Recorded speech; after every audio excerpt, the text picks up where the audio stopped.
Life at me's been pretty good. After years of campaigning to leave the European Union, I won. I took on the banks and I beat them. I've been retired from politics, enjoying life living here in the Kent countryside with my wonderful dog, and life is superb. But I've come out of retirement because Britain is broken. The cheek of it! Honestly, the cheek of this guy. Yeah, Britain's broken, Farage. Partly due to you, mate. You!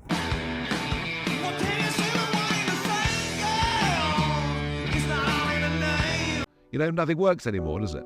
Nothing works. The health service, travelling anywhere, trying to get your kids or grandkids to get a house, rents have gone through the roof. Nothing actually works. Now, if we had political solutions, I wouldn't mind. But a Conservative government for 14 years has raised our taxes, taken away our freedoms. Yeah, 14 years of the Tories has broken Britain. 14 years of the Tories that you've been enabling in pretty much every single election. Do you remember the last election, 2019? Where you stood down all your Brexit party candidates from prominent Conservative areas, basically handing a massive majority over to Boris Johnson to further ruin this country. As you said yourself, your words, Farage, Britain is broken because of the Tories. But a Conservative government for 14 years, Britain is broken. And you've enabled them, mate. You got them in power last time, and every single election previously. Let's all go back to 2010, right? Let's put our minds back. 2010. Generally, people got on, didn't they? Back in those days, people generally got on with each other. We weren't constantly arguing, bickering, fighting, hating on each other online. We were generally quite united. And then you came along, Farage, with your Brexit, with your divide and conquer.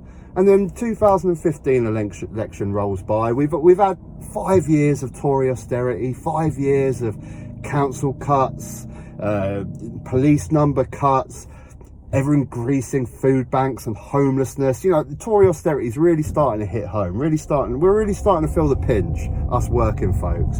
5 years of Tory austerity, and then you, Farage, you come along with your Brexit and tell everyone, do you know what? It's not actually the last 5 years of Tory austerity. It's not the Tories cutting council funding or cutting police numbers. That's not why you're struggling. It's the EU.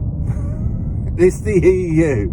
You're just putting problems in people's lives that were never there before. Your people of Clacton that you love so much, that you want to represent, that you're standing for election for in Clacton. Do you really think the people, the good people of Clacton, before you came along, Farage, were sitting around at the dinner table with their families complaining about the EU? Oh, I can't believe the bills are so high.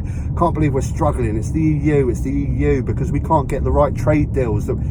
Do you honestly think that people were concerned about the EU before you come along, Farage? You're just inserting problems into people's lives. You're inserting division in this country, why we hate each other. And it started with you. And then even when we had the Brexit referendum, it was time to enact Brexit. You had to stick your nose in then as well.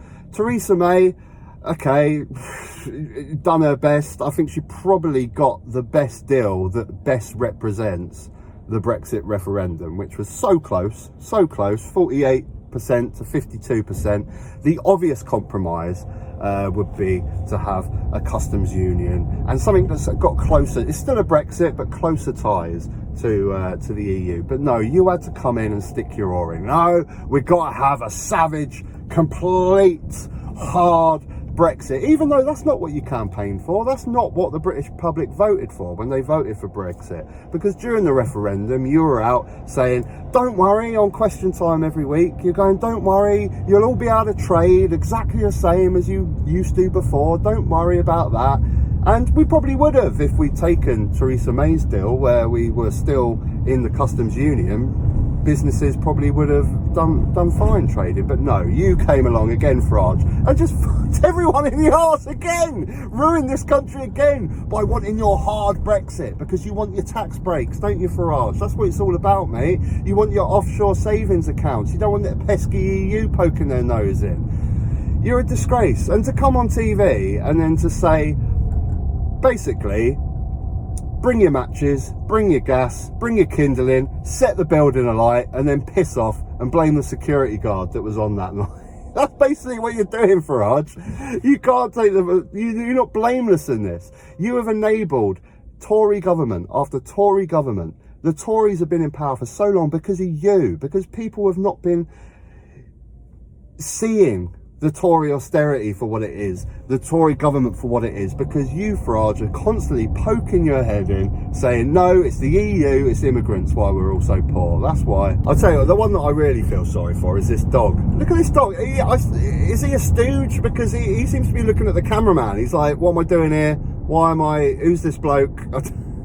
Or either that, or he's just not happy about the whole situation. He's thinking like, yeah, all right, okay, Farage, look, I'm a dog. I want simple things. I want to be fed and go for a walk, and that's what Farage gives me. But please don't put me in the same box with him politically. I do not believe in Nigel Farage's politics whatsoever. Oh dear. If you like the video, click a like. If you haven't subscribed, you can subscribe at the top. There'll be another video there as well. This video made me angry. This guy will not take a single shred of blame for anything he's done over the last 15, 20, 30 years. Everything that's right, he'll take credit for, and everything that's wrong, he will dismiss as someone else's problem. Utter fraud, this guy.